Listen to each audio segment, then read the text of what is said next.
नमस्कार, आपके साथ मैं हूं साक्षी जोशी। 2017 का उत्तराखंड विधानसभा चुनाव कई मायनों में अहम होने जा रहा है। इस विधानसभा चुनाव में कांग्रेस से बागी होकर भाजपा में शामिल हुए सतपाल महाराज की साख भी दांव पर लगी हुई है। सतपाल सिंह उत्तराखंड की चौबट्टा सीट से चुनाव लड़ रहे हैं। अगर वो सीट जीतते हैं तो उनके लिए कई राहें खुलेंगी। आजकल दिन भर चुनाव प्रचार में जुटे हुए हैं। बीजेपी इस बार बागी नेताओं के भरोसे उत्तराखंड में जीत हासिल करने में जुटी है। सतपाल महाराज उत्तराखंड के स्टार प्रचारक हैं और उन्हें उम्मीद है कि इस बार बीजेपी ही सत्ता में आएगी।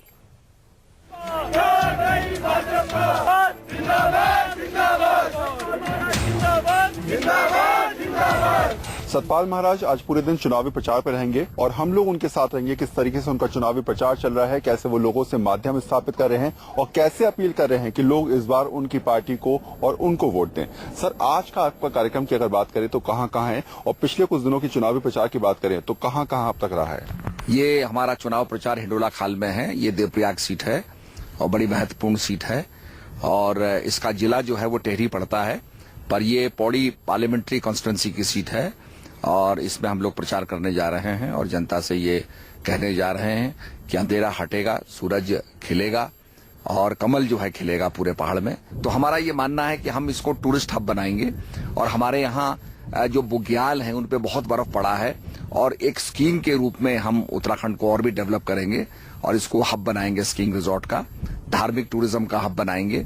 और धार्मिक टूरिज्म में एक हमारा सर्किट होगा, देवी का सर्किट, शाक्त सर्किट, एक शैव सर्किट और एक होगा वैष्णव सर्किट। ये धार्मिक टूरिज्म है क्योंकि हमारे मंदिर हैं, धाम हैं, तो ये चीज होगी। पूरे दिन हम आपके साथ रहेंगे और दिखाएंगे कि किस तरीके से आपका चुनावी अभियान चल रहा है, आप लोगों से कैसे इंटरेक्ट कर रहे हैं।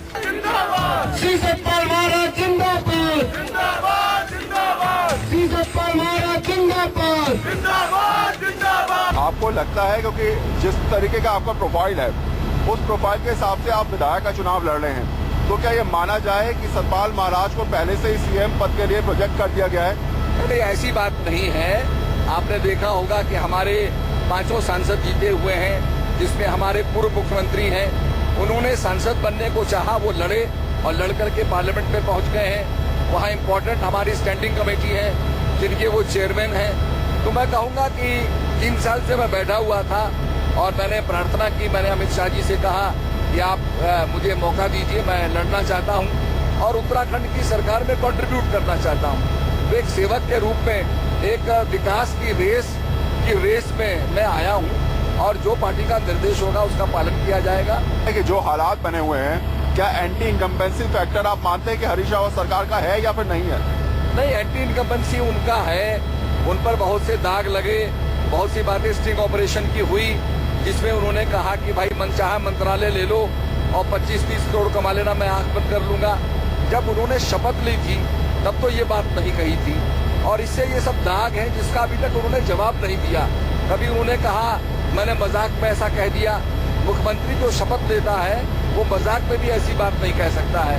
तो टूरिज्म की अगर बात करें तो उत्तराखंड में 4 धाम की यात्रा को लेकर हरीश रावत एक मुद्दा बना रहे हैं कि उन्होंने बहुत बढ़िया सड़कें बनाई हैं, टूरिज्म को बढ़ावा दिया है। तो आपको लगता है कि जिस तरीके से टूरिज्म पिछले 2-4 साल में बढ़ना चाहिए था, त्रासदी के बाद वो नहीं बढ़ पाया है? ऐसा है, केदारनाथ की त्रासदी के बाद हरीश रावत पर्यटकों में, उत्तराखंड के अंदर आने वाले सैलानियों में विश्वास पैदा नहीं कर पाए।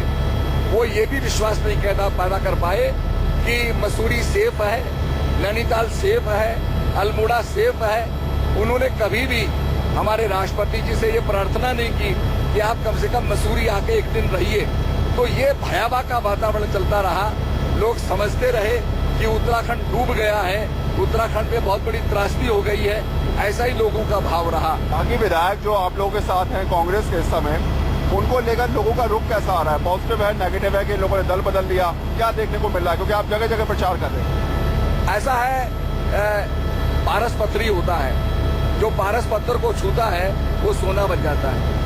हमारी जो विचारधारा है भाजपा की, उस विचारधारा के अंदर सबसे सर्वोपरि ईमानदारी और जनता के बीच में जाके विकास करना है। तो धीरे धीरे इनका समावेश हो जाएगा और हमारी विचारधारा में ओतप्रोत होकर के ये जनता की सेवा करेंगे, ऐसा मेरा मानना है। ये तो राजनीति है, बड़ी सूक्ष्म राजनीति है। हमारे बड़े नेता बड़ी सूक्ष्म राजनीति को कर रहे हैं, उस पर मैं कमेंट नहीं दूंगा। पर सवाल है कि जो हमारे नेताओं ने किया और कांग्रेस को तोड़ा, उससे निश्चित रूप में, क्योंकि लड़ाई में तो आपको तोड़ना ही है, और तोड़ करके जो अपना दल बढ़ाया है बड़ा, निश्चित रूप में उसका एक वजन बढ़ा है। और जनता ने सोचा कि भाई अब जो है उत्तराखंड जो है कांग्रेस मुक्त हो गया है, तो ये भावना आ गई है। और आप देख भी रहे हैं कि कांग्रेस का कोई वरिष्ठ लीडर नहीं आ रहा है, सारा एक ही वन मैन आर्मी बन गई है और कांग्रेस का टाइटैनिक अब डूब रहा है।